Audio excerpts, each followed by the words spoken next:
Hi students, in this lecture we are going to learn about the basics of big O notation.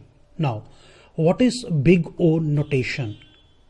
This is nothing else but it's a mathematical notation to evaluate algorithms, right?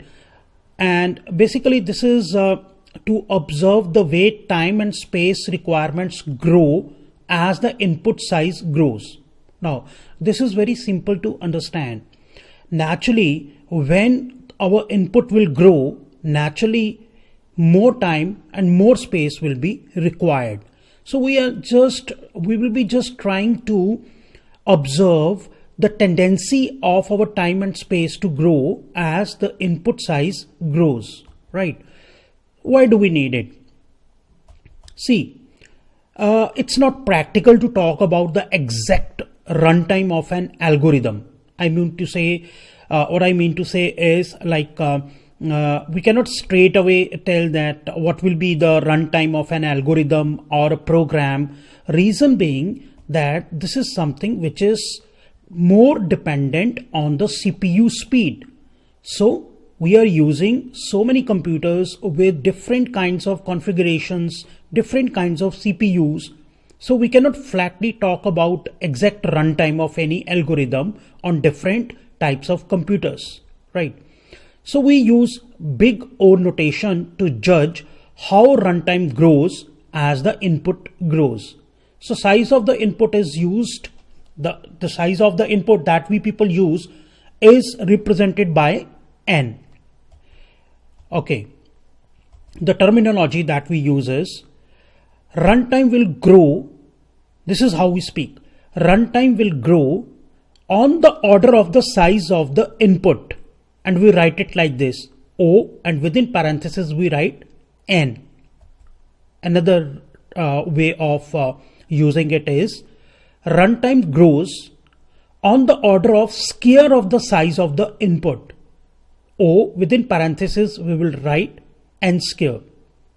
Okay, I'm going to don't feel there is no need to feel confused, because I will give you simple examples by which you'll be able to understand this stuff of big O notation.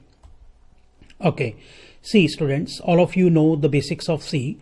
In this example, I have written a very simple program, very short, simple program, not the full program, but just a skeleton. So here in dotted lines, I am indicating that I have written some code like declaration of array with the name ar and some variables or whatever.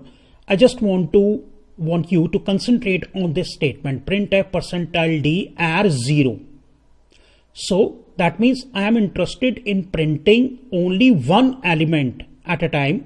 This program is printing only one element at a time of this array ar. So in the above function, it will run order of one time, which can also be termed as constant time relative to its input. This is very simple to understand. I mean to say, if I am going to print ar0, it is going to take the same amount of time as ar1 will take, as ar2 will take, because we are printing only one element. Array size could be anything, but this function will require only one step. Only one step is required. So order of one time, constant time relative to its input. Now see, this is the same thing, same program, but instead of printing ar0, I am printing some other element, suppose ar9. So again, I would say that constant time is being used. Function will run order of one. This above function will run order of one time. So again, I am going to say array size could be anything, but this function will require only one step. Okay, so let me show you another example. In this example, again, I have shown a skeleton whereby I will be declaring these dotted lines, just indicate that I have written some initial statements of the program, like declaration of array and all that, declaration of variable I and this thing. So here I am not interested in printing only one single element, but I wish to print all the elements of my array, all the elements. So naturally we will have to apply a loop. So I am applying this for loop. You people are conversant with this for loop. So in this loop, what would happen is this loop will go on 10 times. First R0 will be printed, then R1, R2, R3, R4. It's a simple loop, but till R9. But now this particular function is different from the one that I have shown you in the previous slide, because we are printing all the elements. Now I would say the above function will run order of n time.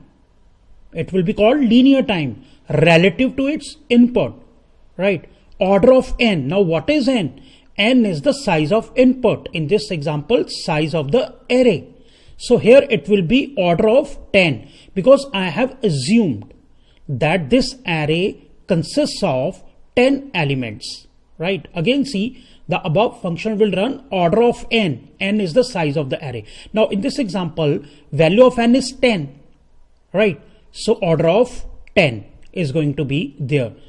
Now, had this array been of the size 25, in these dotted statements, I might have declared the array with the size 25. So I want to print all the elements of this array. So now what I would say is, here it will be order of 25, or big O notation will be represented with order of 25. So this is all about big O notation. I have just told you about the basics of big O notation.